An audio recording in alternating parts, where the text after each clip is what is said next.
Alors, bonsoir à toutes et à tous.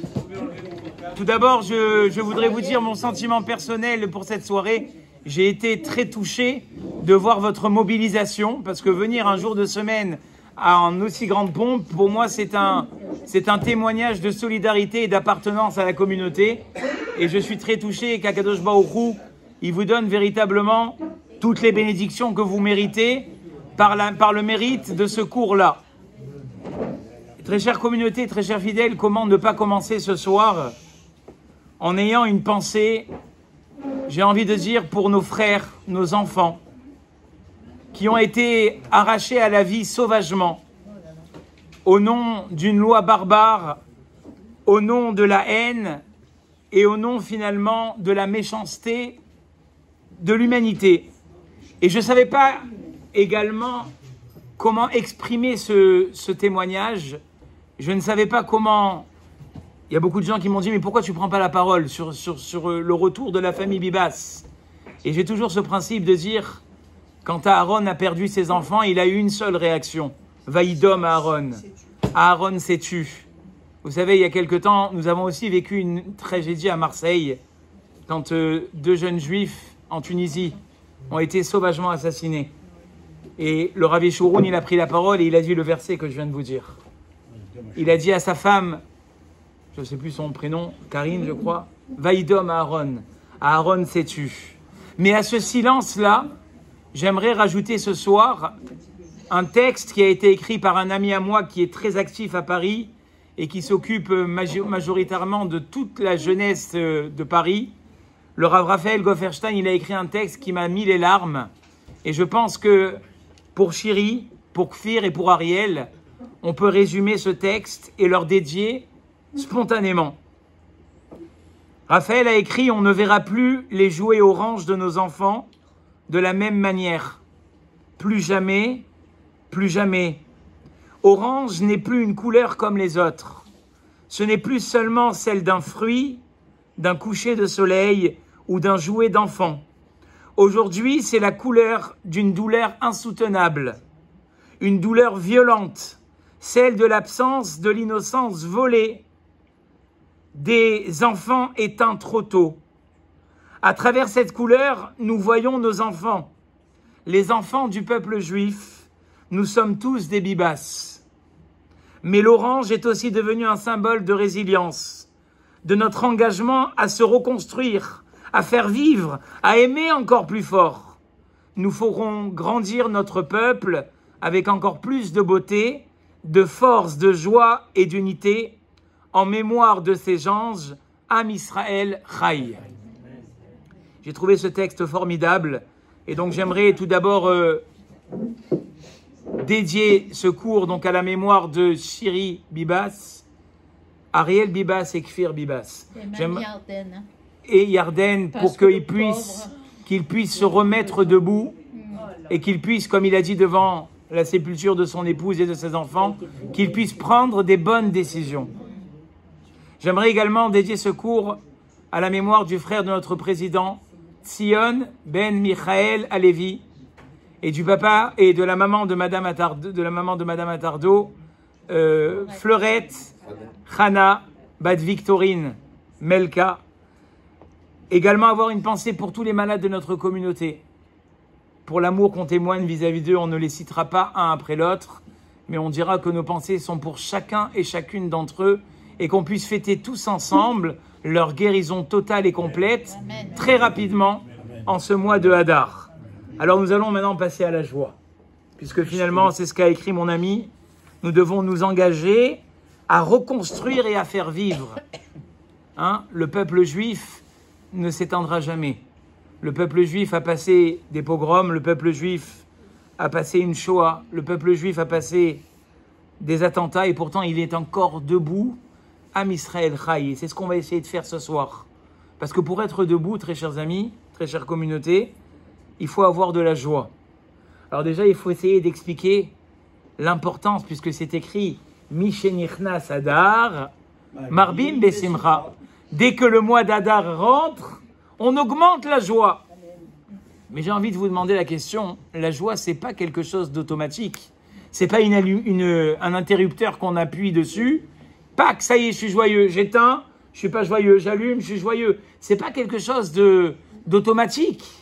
Donc il faut essayer ce soir d'expliquer l'importance, les tenants et les aboutissants de la joie.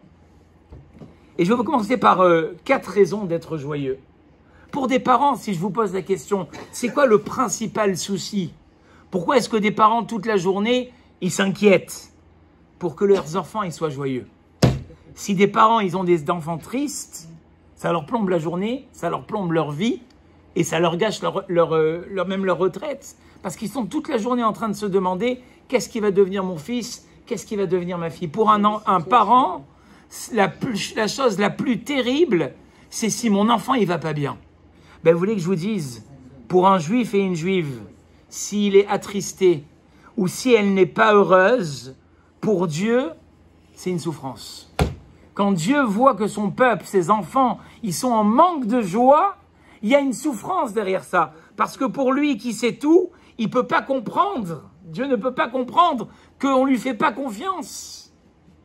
Et que s'il pouvait nous montrer le tableau et l'ensemble des réponses à nos questions, ben en fait, on n'aurait aucune raison d'être triste. Et il y a une histoire à ce sujet qui est formidable du Baal Shem Tov, le Hadmour de Mezrich, qui était son élève. On sait que le Baal Shem Tov était un géant qui a connu le monde. Le Hadmour de Mezrich, il a dit, Rabbi, expliquez-moi le système des réincarnations. Pourquoi il y a des âmes qui viennent, des âmes qui me partent, des gens qui meurent, des gens qui disparaissent, sans qu'on comprenne pourquoi? Il a dit, écoute, tu vas aller au bord du fleuve, à tel et tel endroit, et tu vas comprendre le système des réincarnations. Mais par contre, je te demande une chose. Tu vas te mettre du côté du tronc d'un arbre et tu regardes et tu dis rien. Promets-moi. Et je vous promets, Rabbi. Il est parti là-bas à côté du fleuve et il voit un cavalier arriver près du fleuve. Il descend pour s'abreuver et il avait une grande bourse d'argent. Et la bourse d'argent, elle tombe et le cavalier, il s'en rend pas compte. Il remonte sur son cheval et il part. Quelques instants plus tard, c'est un cocher qui arrive.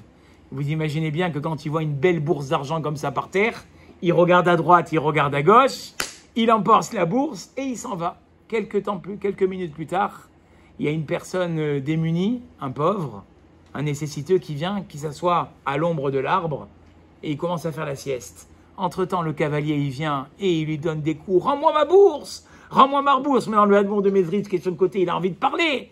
Il a envie de lui dire « Mais c'est pas lui !» Il lui dit « Mais monsieur, je ne vous ai pas pris votre bourse. Je suis venu simplement profiter de l'ombre de l'arbre. Rends-moi ma bourse, espèce de voleur !» Et il le cogne, et il le cogne, et il le cogne. Et l'autre, le Hadmour de Mezrich, il est outré. Il retourne voir le Baal Shem Tov. Il a dit « Tu as vu la scène à laquelle tu as assisté? Ça te paraît injuste, n'est-ce pas ?» Il a dit « Oui, Rabbi, c'est le summum de l'injustice qui vient de se passer. » Il a dit « Je vais t'expliquer. Ces 3 personnes-là, c'est 3 réincarnations. Il y a un voleur, un volé et un juge. Le voleur, qu'est-ce qu'il a fait? Il a volé de l'argent, il a estorqué de l'argent à une personne. Quand il est arrivé devant le juge, il lui a donné un pot de vin. Il a dit, maintenant, t'es gentil, tu vas juger favorablement mon affaire, et après, je te donne ce qu'il faut. À Kadosh Baruch Hu, quand ces 3 personnes-là, elles sont décédées, et qu'elles sont revenues dans le monde, le cavalier, c'était qui? C'était le voleur. Il a perdu sa bourse. Le cocher qui est venu derrière et qui a trouvé la bourse, c'était qui? L'homme qui avait été volé. Et l'homme qu'on a frappé et qu'on a roué de coups, qui c'était? Le juge. Il a dit, tu vois le Baal Shem Tov? C'est ça le système de la réincarnation. C'est ça qu'on ne comprend pas dans notre vie. Si souvent on a l'impression de voir le monde injuste, et j'ai envie de vous dire et de partager ce sentiment, surtout depuis le 7 octobre, on a plein de questions. Pourtant, comme j'ai dit encore ce matin à mes élèves, à des jeunes filles qui, elles aussi, savent certainement qu'elles ont ces questions. Inne lo yanum velo ishan shomer Israël. On dit dans les psaumes que nous avons récités de façon une grande ferveur. Vraiment, je voulais vous féliciter à toutes et à toutes d'avoir participé à cette journée exceptionnelle. Inne lo yanum velo ishan shomer Israël. Ni il ne somnole, ni il dort, le gardien d'Israël. Alors comment? Rappelez-vous de cette histoire que je viens de vous raconter. Ce qu'on ne voit pas à l'œil nu n'est pas forcément la raison de ce qu'on ne peut pas comprendre. Et il faut faire confiance à Hachem. Ashler al Hachem yehavra, vehu yechalkelcha. Remets-toi à Dieu et dis-toi que toi, tu as une petitesse, non pas d'esprit, mais de vie. Ta vie, elle est trop courte pour comprendre qui vit quoi et à quel moment. La deuxième raison d'être heureux, très chers amis. C'est ce qu'on va dire demain dans le Hallel.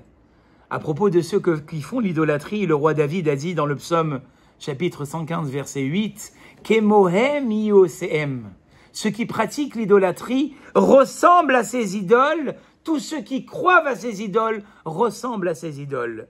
Le Midrash de là dira que ce en quoi tu crois te fait ressembler. Si quelqu'un y croit à l'idolâtrie, sa vie, elle ressemblera aux idoles, c'est-à-dire insignifiante. C'est ce que Abraham a essayé d'expliquer à son père Terach, en lui disant, tu crois à quelque chose qui n'a pas de vie. Et si tu espères en Hachem, eh bien ta vie, elle sera parsemée de miracles. C'est ce qu'a dit le roi David. Le roi David, il a dit, moi je me sens dans les bras de Dieu, comme un nourrisson dans les bras de sa mère. Est-ce que le nourrisson, je vous l'ai dit plusieurs fois, il dit à maman, tu n'oublies pas le biberon ce soir, hein, je t'en prie. Hein. Et n'oublie pas que tu ne m'as pas changé la couche. Et regarde, je vois la boîte de lait, elle est en train de diminuer, je t'en prie maman. Le bébé, il est là, il dort dans les bras de sa mère. C'est ce qu'a dit le roi David, Nafshi kegamoul aleimo. Mon âme est dans les bras de Dieu comme l'enfant est dans les bras de sa mère. Et ça, c'est quand quelqu'un il a cette croyance, Hachem il peut lui amener cette joie. Mais si quelqu'un il n'a pas de croyance, et je vous le dis même nous les religieux, vous savez une fois on m'a fait une confidence, c'était dans un magasin de livres, et on parlait d'un livre de Emouna. Mais tu sais c'est qui achète le plus ce livre de croyance? C'est les hommes religieux. Tout le monde a besoin de tzaddik. Le tzaddik, be'emunato ichye, il ne peut vivre que s'il a une croyance en Dieu. Sa vie, elle peut être joyeuse que s'il a, j'ai envie de vous le dire ce soir comme ça, un peu d'inconscience. C'est quoi cette inconscience? C'est pas de la folie, c'est que je m'en suis remis à Dieu. Mais comment tu peux t'en remettre à Dieu? Comment tu... Je fais confiance en Dieu. Et si je fais confiance en Dieu, c'est pas de l'inconscience. Je sais que Dieu, il peut tout faire. Oui, mais tu vas dire non, mais peut-être que... Ah, alors ça veut dire que ta croyance, elle a un problème. Regardez Agam Berger. Elle sort, elle monte dans l'hélicoptère. D'accord? L'otage. Et on lui donne une espèce d'ardoise où elle doit écrire son premier message au peuple juif. Vous savez ce qu'elle a écrit? Elle a dit, j'ai choisi le chemin de la Emouna et c'est grâce à ce chemin de la Emouna que je suis revenu vers Dieu. Donc, ça, c'est ce qui va pouvoir nous donner la vie. Si quelqu'un, il n'a pas cette croyance, tout va bien? Si quelqu'un, il n'a pas cette croyance en Dieu, ben, il ne va pas pouvoir aller loin. Vous savez, la Gemara, elle dit qu'un jour, on a montré à un rave, on lui a dit, on va te montrer qui est accepté au monde futur dès maintenant. Il a dit, ben ouais, j'aimerais bien le voir. Qui on lui a montré? On lui a montré 2 comédiens. Ces comédiens-là, comme ils avaient ramené la joie dans leur ville, Akadosh Baruch Hu, il leur a dit, vous êtes immédiatement acceptés pour le Olam Haba. Ça montre ça. La 3e raison d'être heureux, c'est ce que dit le Rav Chaim Vital. Le Rav Chaim Vital, il dit quelqu'un qui vit dans la tristesse. Regardez bien ce que dit le Rav, il n'est même plus capable de travailler. C'est-à-dire que même ton travail, si tu le fais avec tristesse, c'est pas le même résultat que quand tu le fais avec joie. L'accomplissement des mitzvot, dira le Rav Chaim Vital, qui était un grand kabbaliste qui a vécu entre 1543 et 1620, l'accomplissement des mitzvot, quelqu'un qui pratique son judaïsme avec tristesse, c'est pas un bon judaïsme. L'étude de la Torah, tu seras même plus capable d'ouvrir un livre si tu es triste. La pensée et la bonne concentration dans la prière, c'est pas possible. La positivité, dira le Rav Chaim Vital, elle est enlevée aussi. Et terminera le Rav Chaim Vital par cette phrase qui est tellement essentielle. Et c'est le début de l'entrée du Satan. Et ça, je vous le redirai tout à l'heure. Ça veut dire qu'en fait, le Satan, s'il veut t'atteindre, il ne peut t'atteindre que si tu es dans la tristesse. Si tu es dans la joie, et je vous l'expliquerai tout à l'heure pourquoi en détail, tu es intouchable. Le Yetzer Hara, il a beau vouloir t'atteindre, comme tu es dans la joie, dira le Rav Chaim Vital, qui était un des plus grands kabbalistes entre 1540 et 1620, tu ne peux pas être atteindre par le Satan. Quand quelqu'un, dira le Rav Chaim Vital, sert Dieu avec joie, alors à ce moment-là, il se rapproche de Dieu. Mais si quelqu'un n'a pas cette joie, Dieu s'éloigne de lui. Dieu ne peut pas être proche de quelqu'un qui n'a pas la joie. La quatrième idée de la joie, c'est que, et là on va rentrer dans le côté médical, et je dédicace, il comprendra de suite pourquoi, à mon cher Melchior, ce passage. Vous savez, le Kitzur Shulchan Aruch, le Rav Gensfried, il a donné toutes sortes de règles pour la santé. Il a expliqué comment manger, il a expliqué comment boire, il a expliqué comment dormir. Et à un moment, le Rav Gensfried dit, et maintenant, je vais t'ouvrir un chapitre, regardez comment il écrit ça, sur la condition sine qua non à la santé de ton corps. Vous savez, c'est quoi le titre du chapitre? Vivre avec joie. Il dit, le Rav Gensfried, tu veux être en bonne santé? Demande-toi combien de jours dans ton année tu vis avec joie. Et pour être en bonne santé ou pour améliorer sa santé, écrira le Rav Gensfried dans ce portique-là, évalue le niveau de ta joie. Il n'a pas été seul. Il n'a pas été le seul parce que le Gaon de Vilna écrit également dans un verset, et là je vais vous le dire dans les mots, c'est le roi Salomon qui écrit, je vous le dis en français de suite, la bonne humeur permet à la personne de supporter sa maladie. Plus encore, un esprit abattu, qui pourra l'aider à porter sa maladie? Ça veut dire que même dans ta guérison, tu as une grippe, si tu es méchant neuf, ta grippe, elle va durer 25 jours. Si tu es en forme, au bout de 3 jours, tu es déjà en train de courir et cavaler dans la rue. Moi, je l'ai vu, Rabotaï, je l'ai vu. On a eu une histoire en 1995. Le gendre d'un rabbin connu, je ne dirais pas son nom pour garder le secret professionnel. Rabotaï, ce monsieur-là, il a été, excusez-moi des détails, écrasé par un camion. Il était en vélo et il partait pour aller voir sa femme qui venait d'accoucher. Les docteurs, ils ont dit, ce monsieur-là, jamais il se relèvera. Le premier jour de sa convalescence, avec les plâtres dans tout le corps, il bougeait comme ça déjà ses pieds. Le docteur, il disait, monsieur, doucement, doucement. 2-3 semaines plus tard, il a dit, je veux être sur une chaise. Ils ont dit, monsieur, mais vous êtes rempli, je veux être sur une chaise. Ce monsieur-là, aujourd'hui, il marche comme chacun d'entre nous. Et les docteurs, ils ont dit, c'est un miracle. Pourquoi? Parce qu'il était heureux. Et là, on nous raconte une autre histoire que le Rav a dit. Une fois, il a assisté à une Seuda Toda. Vous savez, c'est cette Seuda qu'on fait pour remercier. Et il a dit aujourd'hui, parce qu'il avait eu un bébé, et pour lui, c'était la terminaison de sa guérison. Il a dit, je veux remercier plusieurs personnes, je veux remercier Akadosh Baruch Hu, mais je veux remercier particulièrement tel et tel professeur. Il a dit, je vais vous dire pourquoi, professeur. Quand j'étais en réanimation dans le coma, il y avait un cercle de docteurs autour de moi. Et ils ont tous dit, bah, celui-là, ça y est, c'est fini.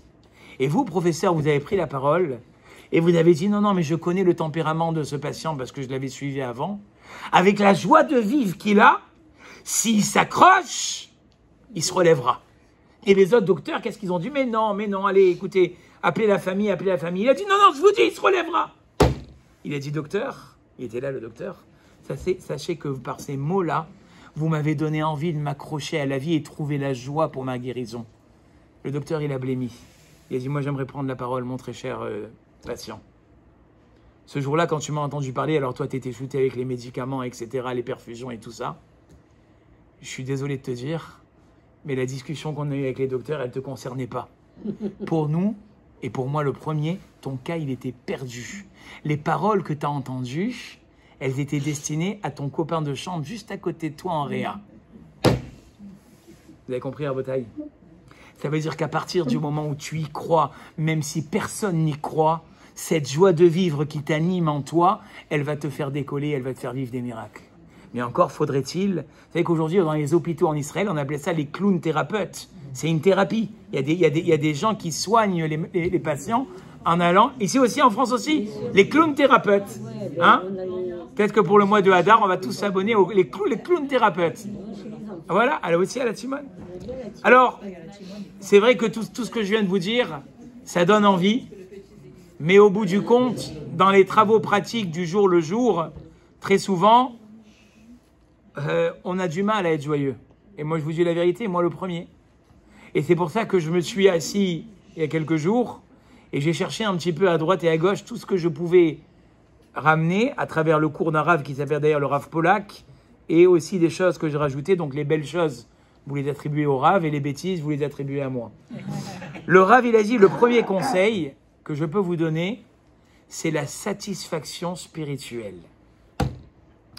Le fait que quelqu'un y rassasie son âme, parce que vous savez, l'âme, elle a besoin d'un certain niveau de spiritualité. Vous savez, on dit que même quelqu'un qui n'étudie pas la Torah, c'est très intéressant cette pensée, ou qui ne pratique pas les mitzvot, quand il va au théâtre, son âme, elle kiffe. Quand il écoute un beau concert de musique, son âme, elle s'élève. Tout ce que vous ne pouvez pas avaler ou manger ou palper ou toucher, c'est du spirituel. Et quand tu l'absorbes, alors après, c'est vrai que c'est pas la bonne chose. Parce que l'âme, c'est comme si quelqu'un dit, j'ai soif, je vais boire du coca, il boit du coca, il boit du coca. Après, le docteur dit, monsieur, vos artères, elles sont bouchées. Il a dit, mais j'ai bu, j'ai pas mangé. Oui, mais vous n'avez pas bu le bon produit. L'âme aussi, elle peut se rassasier. Mais ce qui, par l'excellence, ravive l'âme, c'est le degré de plaisir et de plénitude que je trouve dans le monde spirituel. Quelqu'un qui a de la plénitude quand il prie, son âme, elle s'élève. Quelqu'un qui est satisfait parce qu'il est parti étudier un morceau de Torah, ou pire parce qu'elle a vu, ou il a vu une vidéo d'un enseignement de Torah, eh bien, ça lui procure de la joie. À travers l'écoute d'un cours, l'euphorie en pratiquant, tout ça, les sages appellent ça Chedvat HaYetzira, la joie de la création. Or, nous, c'est tout l'inverse. Moi, le premier, on prie, soyons honnêtes, parce qu'on est obligé. Depuis la bar mitzvah, le rabbin, il t'a dit, tu mets les tefilines, tu fais le schéma Israël, et puis après, tu mets un petit coup de lanière, et au moins, t'as fait. On fait Shabbat, mais le vendredi, il est là. On va pas rien mettre à table. On lit les psaumes, parce qu'on est dans un groupe de WhatsApp où il y a des gens qui prient pour les malades, et on s'est engagé à faire ces psaumes, et on fait très souvent notre pratique, on la rend des fois plus obligatoire. Et le Rav, il dit, plus tu pratiques avec paresse, et plus ta pratique, elle va te dégoûter. Si, et souvent, dans la religion, le terme de plaisir, il est très tabou. Plaisir, ça ne va pas avec la religion. La religion, c'est quelque chose d'obligé. Le Rav, il te dit, si tu ne trouves pas du plaisir, tu n'iras pas loin.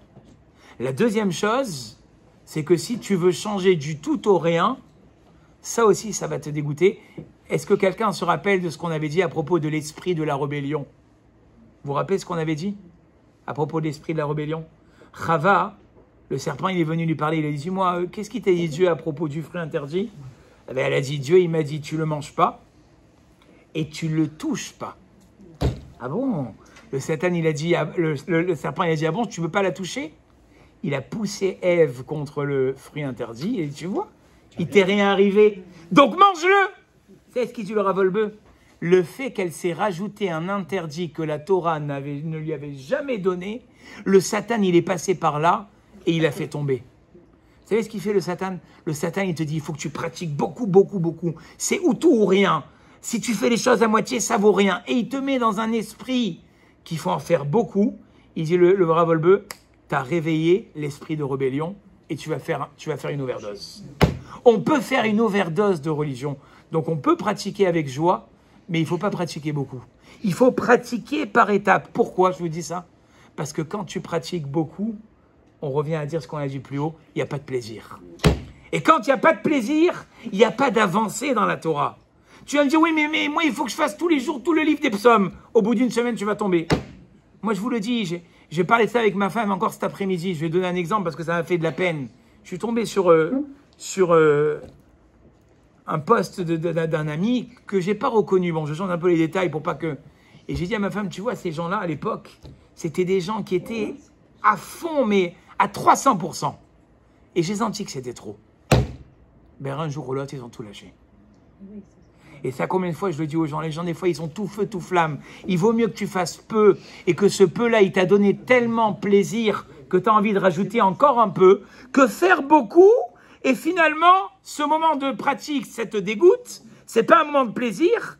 Et si j'ai pas de plaisir, j'ai pas envie de pratiquer. Et si c'est une charge, j'ai plus envie de rien faire. Voilà. Et ça, c'est important. Maintenant, le deuxième conseil, on va sortir un petit peu de la religion. Il dit le Rav, le deuxième conseil, se réjouir de ce que j'ai. Malheureusement, vous savez, dans la vie, on a tous des choses qu'on a et des choses qu'on n'a pas. La question, c'est est-ce que je vis, écoutez bien, ces paroles, elles sont cruciales. Est-ce que je vis avec la joie de ce que j'ai ou avec le regret de ce qui me manque? Eh bien, je vais vous faire une confidence. La plupart, et moi le premier, ne croyez pas que ce soir je suis venu vous donner des leçons de morale. Je vous l'ai dit au début, je suis venu réfléchir et ça m'a renforcé à moi-même. La plupart du temps, on vit avec le regret de ce qui nous manque. Ouais, mais j'ai pas ça. Ouais, mais il me faudrait ça. Ouais, mais l'année prochaine, ça ira mieux. Ouais, mais j'en ai pas encore. Ouais, mais je me sens pas bien parce qu'il me manque ça. Il faut vivre. Et vous savez, ça s'appelle la métaphore du verre. Il y avait un rave, je pense que certains l'ont connu ici parce qu'il venait souvent d'Israël visiter Marseille. Il s'appelait le Rav Galinsky. Et le Rav Galinsky, il n'était pas plus haut que 3 pommes. C'était le Talmid du Chafetz Chaim. Et il a dit, moi au moins, je suis très content. Parce que dans la vie, qu'est-ce qu'on te dit? Il a dit, le Rav, on te demande de voir toujours le verre à moitié plein. Il a dit, de la hauteur où je me tiens, pour moi, le verre, il est toujours plein. Parce que je ne vois pas le côté vide. C'est ça la vérité, Rabotai. La vérité, c'est, et regardez, la preuve qu'a donné le Rav, elle est extraordinaire, ça va vous plaire, monsieur Ben Arous. David Ameller a dit, Kos Yeshuot et ça, Uvshem Hashem Ekra. Je vais lever mon verre de délivrance, toutes les petites victoires que Dieu m'a données, toutes les délivrances que Dieu m'a données. Et à ce moment-là, Jean-Pierre, je vais pouvoir remercier Dieu. Pourquoi David Ameller, il a besoin de lever son verre? Vous savez ce qu'il a dit le Rav? Pourquoi David Ameller, il lève le verre? Parce que quand il le lève, il voit plus l'endroit vide, il voit que l'endroit plein. Kos Yeshuot et ça, c'est vrai que j'ai pas encore eu toutes mes délivrances, mais quand je me lève et que je vois finalement tout ce que Dieu il a fait pour moi, même si c'est pas encore entier le fait que j'ai levé, je ne peux pas dire merci, je ne peux pas ne pas dire merci à Dieu, parce que j'ai levé le verre et je vois que les délivrances, je vois pas ce qui me manque dans ma vie. Or notre problème à nous, Rabotai, c'est exactement l'inverse. Notre problème, c'est que oui, mais j'ai pas ça. Oui, mais j'ai pas ça. Et vous savez que ça, c'est le rôle des bénédictions du matin. Le matin, tu te lèves, tu dis, merci mon Dieu, je peux encore voir avec mes yeux. J'ai des yeux, je peux voir avec. Merci mon Dieu, mes membres, ils me permettent de bouger. Je suis pas emprisonné. Merci mon Dieu, et j'espère que ça arrivera vite, mon dos est droit. Merci mon Dieu, j'ai des habits dans mon armoire, Malbish Aromim. Merci Hachem, hier j'étais crevé comme une loque, ce matin je suis frais comme un gardon. Merci. Et à ce moment-là, je peux dire à Dieu, chez Asali Kol Tzorki. Hachem, il m'a fait tout ce que j'avais besoin et j'ai pas besoin de plus. C'est quoi cette bracha? C'est les chaussures, on dit. Même les chaussures. Chez Asali Kol Tzorki, les chachamim ils disent, tu dois penser à tes godasses. Tu as des godasses? Il y a des gens qui marchent pieds nus. Moi, j'en ai vu encore il y a un jour. Un monsieur, il marchait pieds nus dans la rue. Moi, j'ai des chaussures. Merci Hachem. C'est ça le but des brachot du matin. Les bénédictions du matin qu'on appelle les birkot hashachar, les bénédictions du matin, elles viennent t'apprendre que finalement, rien te manque. Toi, tu te dis, ouais, mais j'ai des impôts à payer. On m'a fait un redressement. Mais dis-toi que si tu as des impôts à payer, c'est que tu as de l'argent. Oui, mais la piscine, elle est verte. Et tu as une piscine. Il y en a, ils n'ont pas ça. Oui, mais j'ai brûlé tous mes gâteaux. Mais c'est que tu as de l'argent pour acheter les ingrédients et c'est que tu as le temps de pâtisser. Il y a des gens, ils partent à 5 h du matin, ils reviennent à 21 h le soir, ils ont à peine à force de mettre le pyjama. Toi, tu te plains que tes gâteaux, ils ont brûlé. Merci Hachem. Donc, il dit le Rav, à chaque fois que tu te plains, demande-toi si en fait, c'est pas issu d'un bienfait de Dieu que tu es en train de rendre à Dieu. Et ça va te rendre joyeux. Et souvent, on l'oublie. Et le Rav, il a rajouté, encore toujours dans la métaphore du verre, pour que ton verre il soit plein, ne prends pas un grand verre. Parce que les grands verres, c'est difficile de les remplir. Très souvent, on a des exigences, on a envie, il faut apprendre à avoir moins de prétentions, de se suffire et de se réjouir de ce qu'on a. Il a raconté une métaphore exceptionnelle, le Rav, il a dit, vous savez, il y a un roi, il a voulu faire kiffer son prince, son jeune enfant, il a voulu lui faire un kiff, il a construit un palais, une beauté, un bonbon. Le prince, il est rentré, il a dit, papa, je suis rentré dans le palais, il n'y a rien. Il a dit, comment il n'y a rien? Ce palais, on a mis 5 ans pour le construire, mon fils, comment il n'y a rien? Il a dit, viens, je viens voir avec toi. Il dit, papa, regarde. Le roi, il regarde dans le palais, tout était noir. Il n'y avait pas de lumière. Il a allumé la lumière, il a dit, regarde tout ce qu'il y a autour. Tu t'en es pas rendu compte. Dans notre vie, c'est la même chose, Rabotaï. On n'allume pas assez la lumière pour se dire Baruch Hashem, on est en vie. Baruch Hashem, on n'est pas enfermé. Baruch Hashem, on a nos enfants. Comme il a dit un rave il y a quelques jours, tu dois dire à Hashem, merci Hashem, j'ai ma femme et mes enfants. Mais c'est évident, ça fait 20 ans que je la supporte. Ouais, mais elle est en vie. Elle est à tes côtés. Et tes enfants, ils sont pleins de vie. Il y a quelqu'un ce soir qui est assis par terre et qui est en train de pleurer parce qu'il a plus cette femme. Parce qu'on lui a arraché ses enfants. Toi, tu as de la famille. Tu vis en famille et tu te plains de ta famille. Il y a des gens, ils ont plus ce mérite de pouvoir enlacer leurs enfants dans leurs bras. Il y a des gens qui se demandent ce qu'ils sont devenus leurs proches. Il y a des gens qui attendent de revoir leurs proches dans des conditions qu'on souhaite à personne. Et le Rambam, il a dit, vous savez, c'est quoi? C'est ça qui s'appelle le mauvais œil. Le Rambam, il a dit, Maïmonide, il a dit souvent, nous, on a l'habitude d'interpréter le mauvais œil sur le regard indécent qu'on a sur la vie des autres.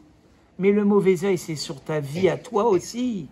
Le fait de toujours regarder ce qui te manque et pas ce que tu as. Maïmonide, il a dit, Aktanot advarim, le fait de rapetissir ce qu'on a, et Vecharitzut les Tosefet, et la demande d'en avoir encore plus, c'est ça le Haïnara. C'est ça le mauvais œil. Le mauvais œil, c'est quand tu te suffis pas de ce que tu as. Alors ça t'amène la rama et ça t'amène le manque de joie. Quand tu vas commencer à regarder un petit peu plus ce que tu as, alors à ce moment-là, ça va t'amener déjà de la joie. Deuxième conseil. Le troisième conseil qu'a donné le Rav, il a dit, vous savez ce qui enlève le plus la joie? Et il a dit, si je devais éliminer toute la liste et en garder qu'un seul, je garderais celui-là. Il a dit, c'est la colère qui est en nous. La colère, le kaas, c'est ce qui enlève le plus la joie à un homme. Qu'est-ce que la colère? Quand tu veux quelque chose, quand tu espères quelque chose et que l'inverse arrive. C'est ce qu'il a dit le Rav. Le Rav, il a dit la colère, c'est la confrontation entre la volonté et la réalité. Et trop souvent, on fait un zoom sur notre volonté plutôt que de se faire à la réalité de notre vie. C'est ça la colère.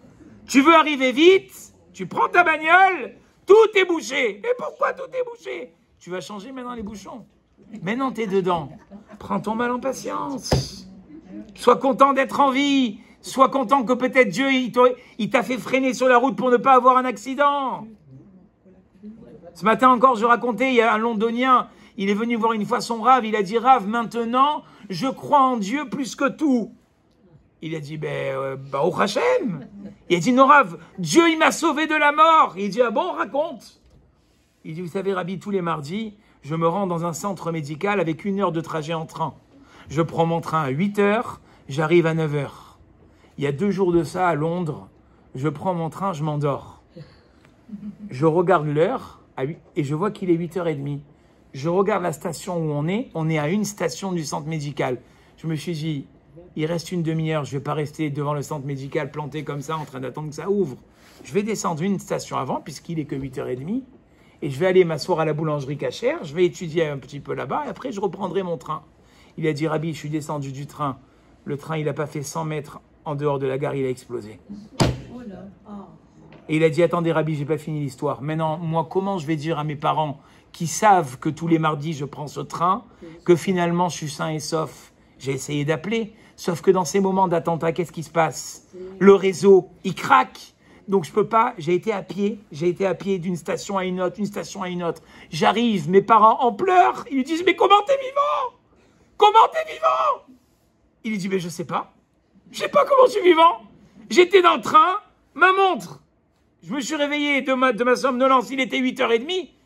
Elle lui dit, sa mère, mais il n'était pas 8h30 quand le train il a explosé. Il était 8h55. Il lui dit, mais...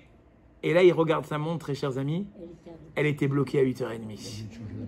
Akadosh Baruch Hu, il avait fait arrêter sa montre à 8h30. Il aurait pu se dire, ouais, mais ma montre, elle marche plus. Ouais, mais le train, il est en retard. Akadosh Baruch Hu, il est en train de te préparer la délivrance.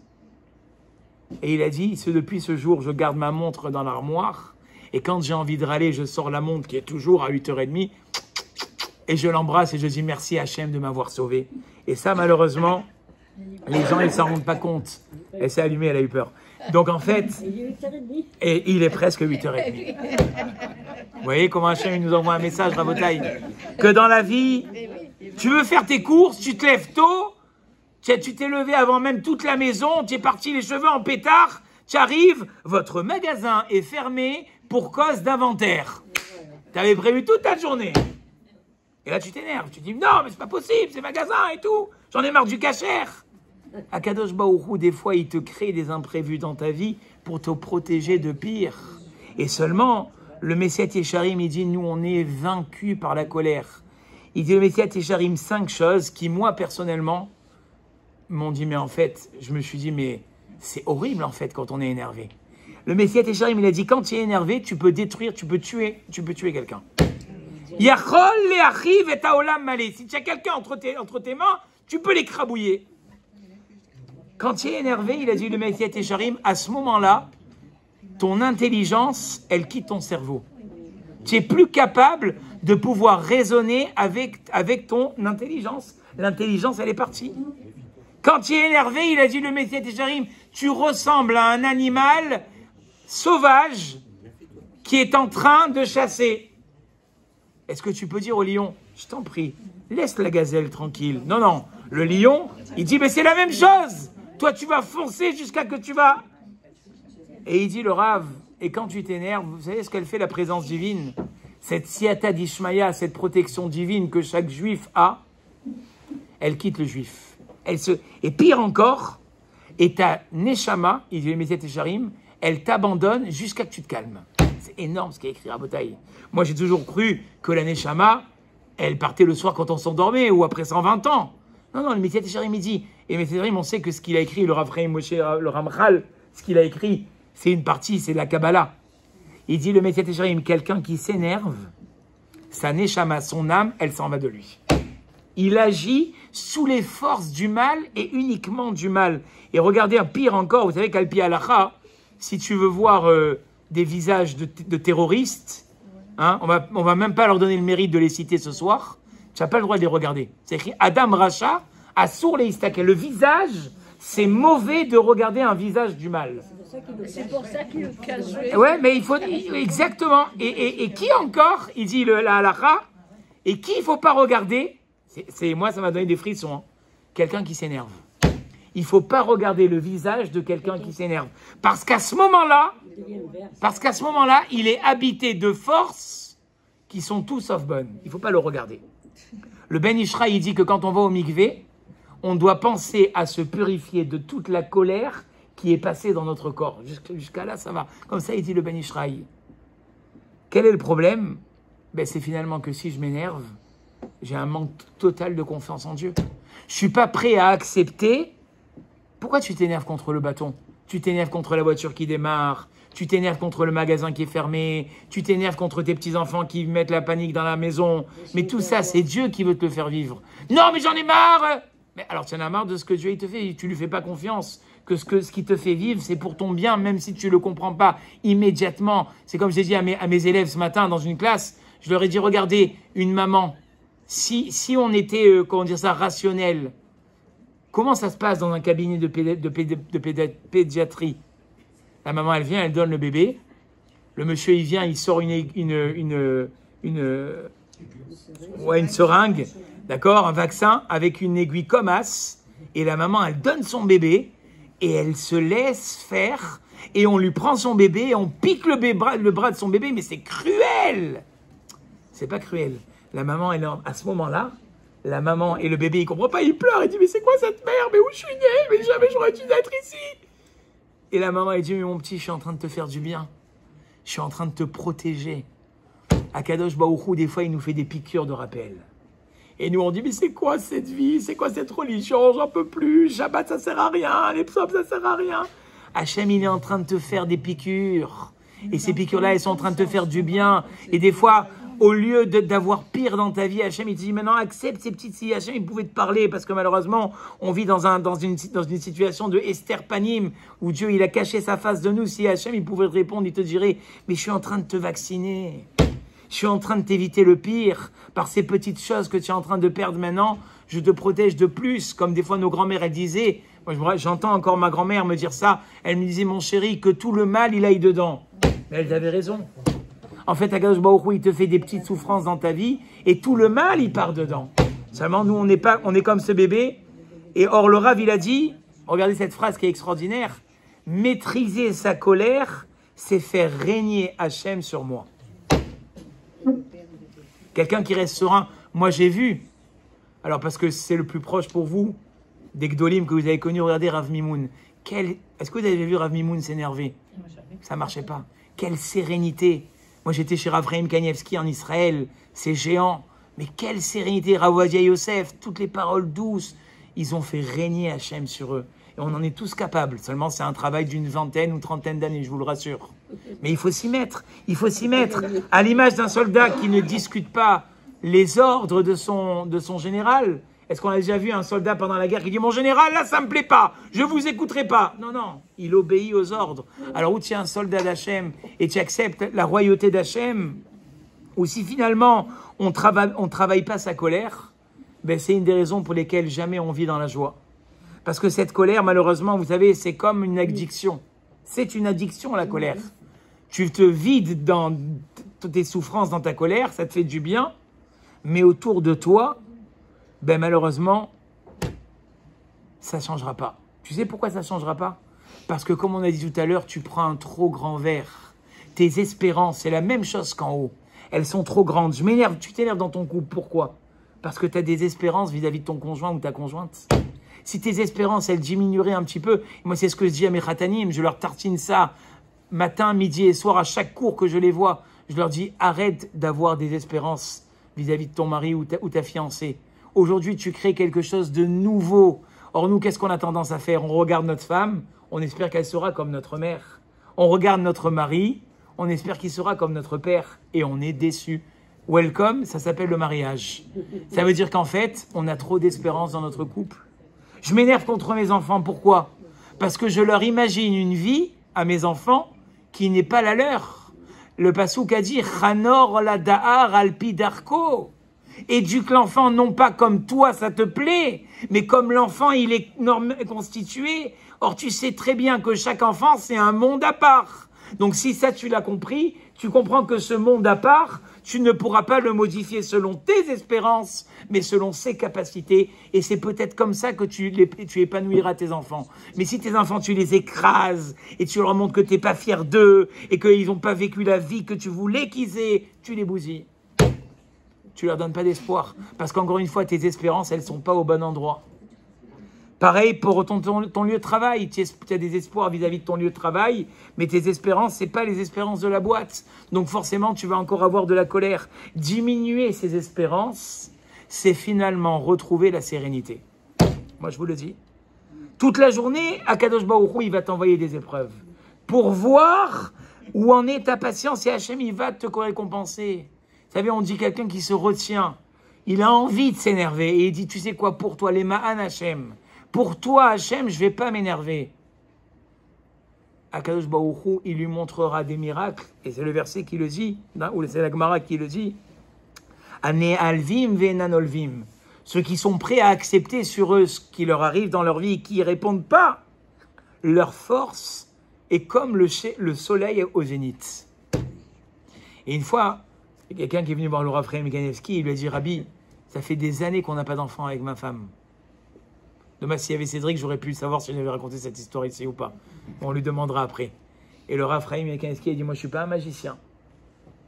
Si Dieu il a décidé de ne pas te donner des enfants, il faut l'accepter. Il a dit, Rabbi, je vous en supplie, une petite bénédiction, Rabbi, je vous en supplie.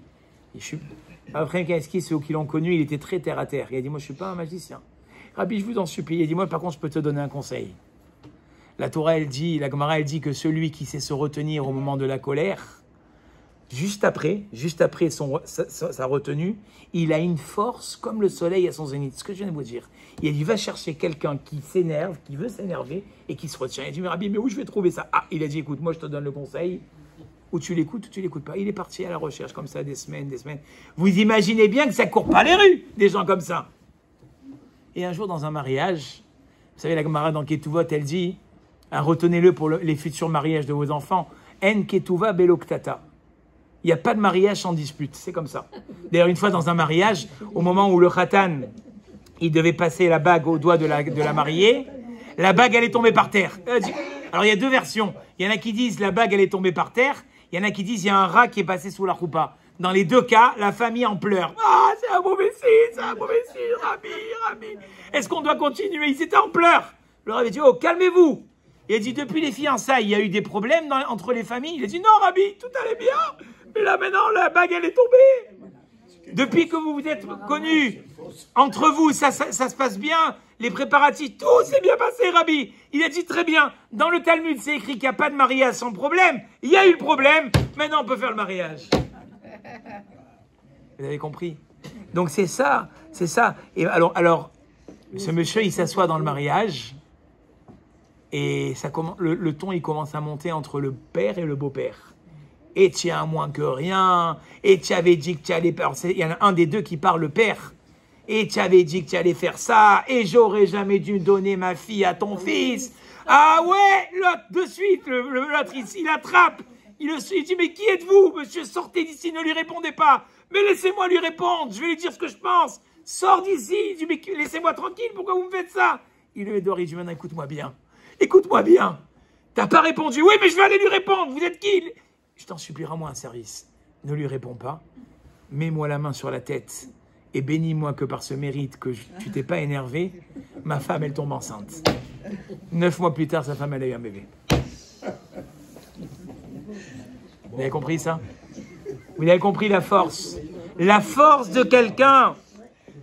La force de quelqu'un qui sait se retenir, elle est incommensurable. Et il y a des conseils pour ça. Au moment où des fois la tension elle monte, parce que ça n'existe pas des endroits où il n'y a pas de tension. Partout il y a des problèmes, partout il y a des soucis. La vraie question, c'est est-ce que tu réponds immédiatement, ou tu es capable, donc dans l'impulsivité, ou tu es capable de dire je mets un frein. Et le Rav va nous donner un conseil. Alors un conseil qui paraît un peu enfantin. Il a dit, le Rav, vous savez, quand vous avez un problème qui est en train de vous monter, là, vous le sentez monter là, hein, comme il dit mon ami Jean-Pierre, la glotte. Hein, on le sent monter, on le sent. Des fois, je dis à Jean-Pierre, j'ai la glotte qui me monte. Il me dit, c'est normal. Alors des fois, ça monte. Comment on fait? Moi, le premier, demandé à ma femme. Des fois, je suis comme ça. Il a dit, le Rav, à ce moment-là, et j'ai dessiné ici, il a dit, tu prends un rond et tu fais un soleil. Bon, il faut dire que c'est un peu compliqué. Bon. Et au milieu du soleil, au milieu du rond, tu écris. Alors, je vais vous le faire ici, comme ça, vous allez voir, ça va être sympa. Il a dit, le Rav, le problème, qu'est-ce qui s'est passé? Quelqu'un, il m'a crié dessus. D'accord? Quelqu'un, il m'a crié dessus. Ok? Il m'a crié dessus. Alors, maintenant, c'est ça le problème. Moi, maintenant, je suis chaud, là. De quel droit il se permet de faire ça? À ce moment-là, première solution, je lui hurle dessus. Ça, c'est ce qui fait le plus de bien, je vous l'avoue. Je lui hurle dessus. Moi aussi, je vais lui hurler. Deuxième solution, prenez le rouge. Prenez le rouge.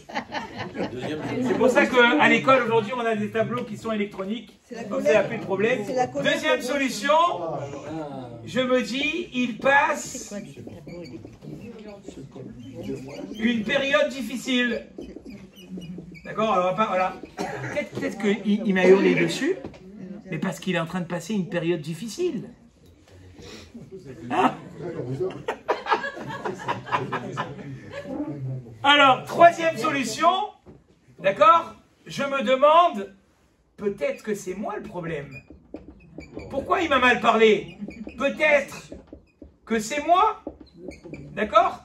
Il m'a mal parlé, mais moi aussi je l'ai parlé comme un charlatan. Moi ça je l'ai appris à l'école. Et ça dans l'éducation c'est hyper important. Des fois tu as la victime, elle vient te voir. Hein, Madame Guigui, vous me direz si je me trompe. Mec, vous avez vu ce qu'il m'a fait? Alors moi à l'époque, quoi, il t'a fait ça? Viens ici, toi, sors dehors. Et une fois, il y a un éducateur qui est venu nous voir. Il m'a dit, mais ne crois jamais la victime. Comme ça, il m'a dit. Il m'a dit, avant de croire la victime, ça, des fois, je m'habitue à le faire avec ma femme. Elle me dit, regarde, tu as vu ce qui s'est passé ici? Je lui dis, non. Je lui dis, mais regarde, tu as vu ce qui s'est... Elle me dit, regarde ce qui s'est passé dans ce cas-là. Elle me dit, regarde. Non, elle me dit, regarde ce qui s'est passé dans ce cas-là. Et je lui dis, regarde. Elle me dit, mais non, regarde le pauvre et tout ça. Je lui dis, mais viens, on va écouter l'autre côté. Et des fois, qu'est-ce qu'on s'est rendu compte avec ma femme? que l'autre côté, en fait, c'était eux les victimes. Eh bien, à l'école, plusieurs fois, je me suis rendu compte que, et parce que je suis rentré dans la cellule qu'on appelle la cellule anti-harcèlement, qu'est-ce qu'on se rend compte dans la cellule anti-harcèlement? Que les victimes sont en fait les harceleurs. Et ils viennent, des fois, ça peut arriver que des fois, pas tout le temps, évidemment. Mais c'est souvent, et grâce à ça, ça m'a permis, c'est pour ça que je vous partage cette partie, ça m'a permis souvent de me rendre compte que ce qu'on pensait les responsables, c'était en fait parce que ils étaient agressés. Et enfin, troisième chose improbable, peut-être qu'en fait, il ne me parlait pas à moi. Hein? Peut-être que c'était pas contre moi. J'ai compris que c'était dirigé. D'accord? Peut-être que c'était pas contre moi.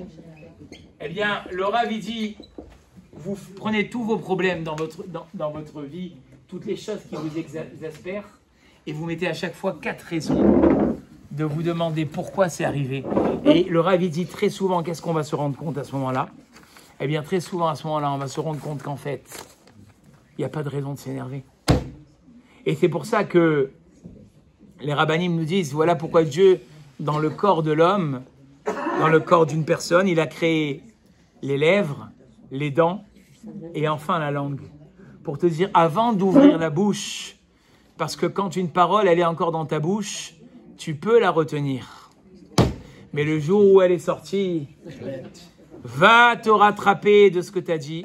Moi, je vous dis, et ça, encore une fois, je parle sous le contrôle de Madame Guigui, il y a des fois des professeurs, parce qu'ils n'ont pas su ce qu'ils disaient dans leur bouche. Ils ont bousillé, et je pèse mes mots, la vie d'enfant. Il y a des enfants qui sont venus me voir et ils m'ont dit, moi, ma vie, elle a été bousillée parce qu'un jour, on m'a dit ça et ça. Parce qu'il y a un rabbin, parce qu'il y a un professeur qui a sorti des âneries, des idioties sur moi. Ça m'a dégoûté, Rav. Ça m'a dégoûté. C'est ce que dit d'ailleurs le Maxime des Pères. Ve'ez-vous metunim, badin. Soyez être tempérés dans le jugement. Mais c'est pas que dans le jugement d'un tribunal. C'est dans le jugement et dans l'appréciation de ma vie. On est toujours prêt à dégainer, surtout les Marseillais. Ah ouais, tu m'as dit ça. Ah ouais. Donc, ce qui se passe en général, c'est que malheureusement, eh bien, on va trop vite. Et le fait de tempérer ces accès de colère, ben ça va nous ramener la joie aussi. Quelqu'un qui va arrêter de se victimiser, de se sentir toujours... Et je vais vous dire la vérité, hein, ça on l'a travaillé des années ensemble. Souvent, regardez, les gens qui sont toujours dans la tristesse, dans la rama, ils te racontent des choses dans leur vie que tu te dis, mais comment une même personne, toi toute seule, tu vis tout ça à toi toute seule? Oui, et ça. Tellement, tu n'as même plus envie de décrocher le téléphone. Tu te dis, je suis là, il y a des gens, tu n'as même plus envie, tu vois le numéro apparaître, tu mets de suite en vibreur. Parce que tu sais qu'ils vont t'amener la rama. Pourquoi? Parce qu'ils sont tout le temps en train de se victimiser, tout le temps en train d'en vouloir à la planète. Comment la planète entière? Pourquoi? Tu sais quoi? Tu es un président de la République? Pour que toute la planète, elle t'en veuille? Tu es un président de la République? Peut-être que c'est toi qui juges mal. Peut-être que c'est toi qui es toujours sur la tension. Et la Gemara, d'ailleurs, dans Psachim, j'ai été impressionné de cette Gemara. La Gemara dans Psachim, en page 113, elle dit, il y a 3 personnes que leur vie n'est pas une vie. Shlosha, Chayehem, Enan, Chaim. Il y en a 3 pour qui leur vie, c'est pas une vie. Ceux qui prennent tout le monde en compassion. Parce qu'on a beau dire qu'il ne faut pas s'énerver, mais on ne te demande pas d'être une serpillière. Ça aussi. Ouais, mais le pauvre, moi, mais le pauvre. Et toi, tu vis quand alors? Si tu es là pour ramasser tous les problèmes sociaux de la terre entière, alors la Torah, elle te dit, ta vie, ce ne sera pas une vie si tu prends trop les gens en compassion. D'abord, ça te fait... Moi, j'ai entendu des rabbinim qui sont tombés malades. À force d'entendre les problèmes de tout le monde et de prendre tout le monde en compassion, à un moment donné, tu vas craquer. Donc, ne prends pas trop les gens en compassion. Deuxième personne, ceux qui sont trop énervés. Ta vie, c'est pas une vie. L'homme nerveux, sa vie n'est pas une vie. Et ceux qui n'utilisent pas leur intelligence. Il y a des gens, il n'y a pas longtemps, encore une fois, il y a une étude qui est sortie qui a prouvé qu'on n'utilise même pas 10% de notre cerveau. Donc, t'imagines, déjà les 10%, c'est presque rien. Si en plus de ça, tu prends 10% des 10%, il va te rester une cacahuète dans la tête. Alors toi aussi, tu n'auras pas de vie, parce que si tu ne réfléchis pas, un pois chiche de Shabbat. Et rajoute à cette Gemara, les gens qui vivent autour des gens nerveux. Je sais pas, il faut essayer de faire l'expérience, que c'est très dur, parce qu'encore une fois, quand on est vraiment à cran, il n'y a qu'une chose qui t'importe, c'est de résoudre le problème. Mais un jour, essaye de regarder autour de toi le visage des gens quand tu t'énerves. Ils sont figés. Figés, c'est-à-dire qu'ils sont glacés. Ils sont tremblotants. Moi, il y a des enfants qui sont venus se confier à moi. Ils m'ont dit, Rav, j'ai plus envie d'aller chez moi. J'ai l'angoisse de rentrer chez moi. Le calvaire de vivre chez moi, je préfère rester à l'école. Comme ça, ils me disent des fois. J'en peux plus d'avoir un père qui, le soir, explose. J'en peux plus d'avoir des parents qui, tout le soir, se crêpent le chignon. Vous savez, professeur de l'endroit de notre bureau, avec toute l'humilité que je puisse avoir, je vois la tête des enfants, je peux te dire, voilà, ici, celui-là, ses parents, ça va pas du tout. Ici, il y a un gros problème dans la famille. Et Hachem, il est témoin. À 95%, je me lève, je vais voir le cadre de vie, il me dit, oui, en ce moment, ça va mal ici. Vous avez dit, d'où vous le savez, monsieur Rabbin, vous êtes devinant? Vous êtes devin? Je vois la tête de l'enfant. Je vois qu'il est pas bien. Je vois qu'il est agité. Je vois qu'il n'arrive pas à se concentrer. Je vois qu'il a... On dirait que le pauvre, il vient de vivre un acte de terrorisme. Alors, il n'a pas vécu ça. Mais il vit des disputes tous les soirs à la maison. Il vit un inconfort. Il n'est pas tranquille. Donc, quand tu vas t'énerver, demande-toi tous les gens qui vont combattre autour de toi. On peut continuer encore un peu, monsieur Lévy? Ah, j'ai pas de connexion. Maintenant, le quatrième conseil que j'aimerais vous donner, c'est s'habituer à avoir des pensées positives. Le Rav, et c'est là où je voulais vous expliquer ça depuis tout à l'heure, j'ai vu ça dans une partie de Kabbale. La Kabbale, elle dit que, et ça c'est très connu, que quand on fait des mitzvot, on crée des anges qui s'appellent les sanigors, les anges défenseurs. Quand on fait des averot, et c'est ça qui va nous accompagner, et elle ira devant toi ta justice, c'est-à-dire les anges que tu as créés.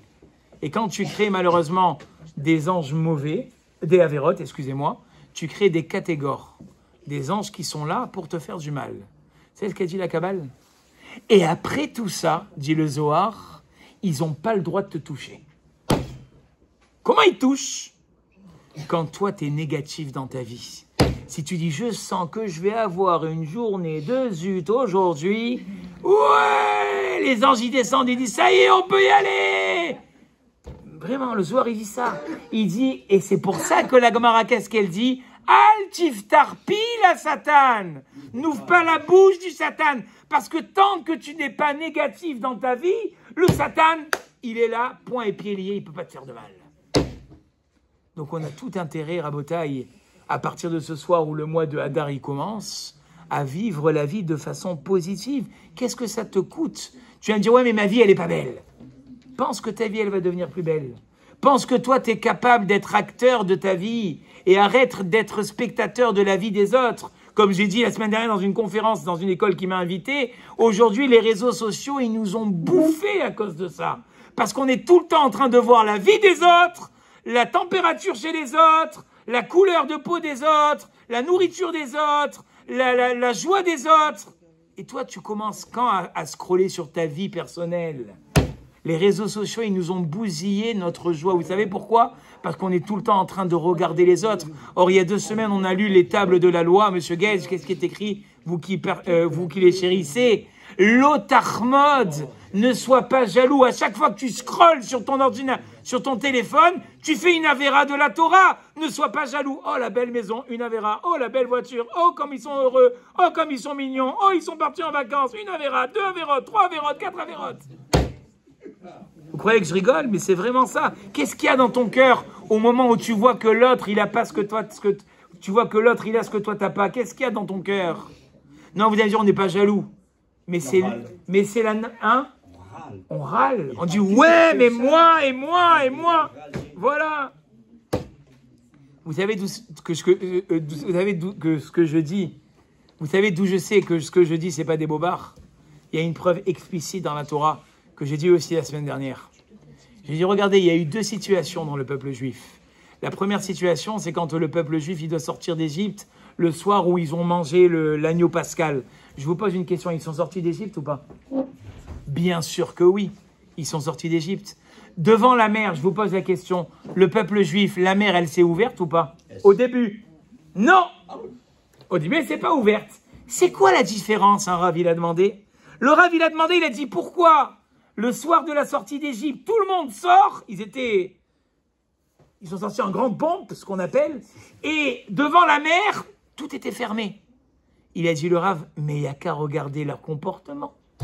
Le soir de la sortie d'Égypte, ils sont le bâton à la main, le sac sur les épaules, la ceinture attachée avec les restes de matzot du Seder, et ils sont prêts à sortir. Ils y croient. Devant la mer, vous savez ce qu'ils ont dit, le peuple juif? Est-ce qu'il n'y avait pas assez de Trois-Lucs et de Saint-Pierre et de Vaudran en Égypte pour nous faire tuer devant la mer? On va tous mourir. Il dit, le Rav, c'est ça la différence. Le soir de la sortie d'Égypte, ils avaient pensé positif. Ils savaient qu'ils allaient sortir. Hachem, il les a fait sortir. Mais au moment d'être devant la mer, si tu penses que tu vas mourir, la mer, elle ne va pas s'ouvrir. Donc il a dit, le Rav, en fait, toute ta vie, c'est comme ça. Si à partir de ce soir, Rosh Chodesh Adar, tu commences à penser que ta vie, ce sera une vie de joie, une vie de réussite, une vie où tout va se changer pour le bien. Au début, Dieu, il va te mettre à l'épreuve. Il va dire, ah, maintenant, ça y est, tu t'es réveillé. Ah. On va voir si tes convictions, c'est des vraies convictions. Comme Yosef. Regardez Yosef, le pauvre. Il a repoussé la femme de Potiphar. D'accord? Vous savez, c'est qui Potiphar? C'était le roi d'Égypte à l'époque. D'ailleurs, on dit qu'il ne conduisait jamais la voiture la nuit, parce qu'il avait des petits phares. Donc, il ne conduisait jamais la nuit. Donc, Yosef, il repousse la femme de il repousse la femme de Potiphar. Vous connaissez tous l'histoire de la Bible. Où est-ce qu'il a terminé? En prison. C'est ça sa récompense. Il fait attention de ne pas faire d'adultère. Vous savez ce qu'ils disent les commentateurs? Dieu, il voulait voir si sa prise de conscience, elle était réelle ou c'était juste pour le fun parce que tout le monde le regardait. Est-ce qu'à la fin, il a été récompensé? Bien sûr que oui. Qu'est-ce qu'il est devenu à la sortie de prison? Un roi. Si aujourd'hui, on se prend en main tous et toutes, et moi le premier, à se dire maintenant, ma vie, elle va être meilleure. Je vais arrêter d'être spectateur de la joie des autres. Je vais être moi-même l'acteur de ma vie. Vous allez me dire, oui, mais ça, monsieur le rabbin, c'est bien joli pour quand on est jeune. Mais à un moment donné dans notre vie, quand on a fini, et quand on n'est plus en Algérie, et quand à l'époque c'était meilleur, il a dit, le Rav, le cinquième conseil, arrête de vivre dans le passé. Arrête de ressasser, oui, mais à l'époque c'était mieux. Oui, mais à l'époque on était tellement mieux. Arrête, crée du renouveau dans ta vie. Tu vas me dire, mais tu sais quel âge j'ai? J'en ai rien à faire de ton âge. Et ça, je le dis souvent autour de moi. L'âge, c'est pas dans la tête. C'est pas dans le corps, c'est dans la tête. Tu peux avoir quelqu'un qui a 40 ans, mais qui dans sa tête, il a un âge mental de 98 ans. Et tu as quelqu'un, il a 75 ans, dans sa tête, on dirait un genou de 30 ans. Donc en fait, ça dépend ce que tu penses. Et une fois, il y avait un rave, il a vu un cordonnier à l'époque où il n'y avait pas encore la lumière, où il n'y avait que des bougies. Il a vu un cordonnier en train de réparer des chaussures, tard dans la nuit. Il lui a dit, monsieur le cordonnier, mais il est tard là pour réparer des chaussures. Le cordonnier, il a dit au Rav Israël Salanter, ça m'est revenu, c'était le Rav Israël Salanter. Il lui a dit, vous savez, monsieur, tant que la bougie est allumée, on peut encore réparer de la chaussure. Il a dit, le Rav, vous voyez, ce cordonnier, il nous a donné un message pour notre vie. T'es encore en vie? Oui, mais j'ai plus l'âge. L'âge, c'est dans la tête. Tu peux encore... Ah, regardez, moi, je vous le dis, hein, même que je suis enregistré et même qu'on est tous ensemble, pour moi, le président des États-Unis, Donald Trump, c'est une leçon de vie. À son âge, qu'est-ce que tu fais? Tu t'arrêtes, tu mets des baskets, tu croises les jambes, tu te mets au soleil et tu dis, Dieu pourvoira jusqu'à la fin de ma vie. Mais pas du tout, il se bat, il prend et il continue. Il aurait pu se dire, j'arrête, je continue. Quand dans ta tête, tu continues. Moi, des fois, les gens ils me disent, ouais, bon, je pense que là, je vais arrêter maintenant, ça y est. Je dis, à sourd, N'arrête pas tes activités. Le jour où tu arrêtes tes activités, combien je connais de gens, sans citer leur nom, mais que tellement j'ai de la peine pour eux, le jour où ils se sont arrêtés, c'est devenu l'ombre de eux-mêmes. N'arrêtez jamais d'être en activité. Et à l'image de ce Rosh Chodesh qui finalement se renouvelle, trouvez toujours du renouveau dans votre vie. Et enfin, le Rav il a dit, le 6e conseil que je puisse vous donner, c'est apprendre à se dépasser. On ne peut pas s'imaginer la joie qu'apporte quand on va contre la nature. Le Rav il a dit, tu veux voir des miracles qui soient hors de la nature, apprends à te dépasser dans ta nature. Le Sari Tchouva, il dit, quelqu'un qui apprend à se dépasser, à être différent de ce qu'il aurait envie, il ne peut pas s'imaginer l'espoir qu'il crée à son âme. Apprendre à... Vous savez, ça veut dire quoi se dépasser? Et je terminerai par ça. Souvent les gens, ils disent, ouais mais moi je suis comme ça, mon caractère il est comme ça et je ne changerai pas. Et pourquoi tu ne changerais pas? Qu'est-ce qui t'empêche d'être quelqu'un de meilleur, d'être quelqu'un de différent? Que ta volonté. Et il dit le Rav, il n'y a pas plus gros plaisir de savoir qu'on peut être différent de ce qu'on est. Des fois, tu n'as pas envie de te lever le matin. Lève-toi quand même. Des fois, tu as envie d'écouter du Lachon Hara, de prendre ton téléphone et de te déblatérer sur Pierre, Paul, Jacques, quel kiff. Ah, je vais aller, ah, t'as pas entendu, ah, t'as pas entendu, t'as pas entendu. Retiens-toi. Tu vas voir le plaisir que ça va être. J'ai pas envie de pas m'énerver, j'ai envie de m'énerver. J'ai envie de vider mon sac. Retiens-toi, tu verras que ça te fera encore plus de plaisir que de vider ton sac. Et là, Rabotaï, quand quelqu'un il commence à se dépasser, il va connaître une joie. Alors au début, c'est très dur. Mais le jour où tu vas être différent de ce que tu étais, ça va tellement t'amener de la joie qu'à la fin, Bezrat Hashem, on n'aura que de la joie. C'est ce que je vous souhaite.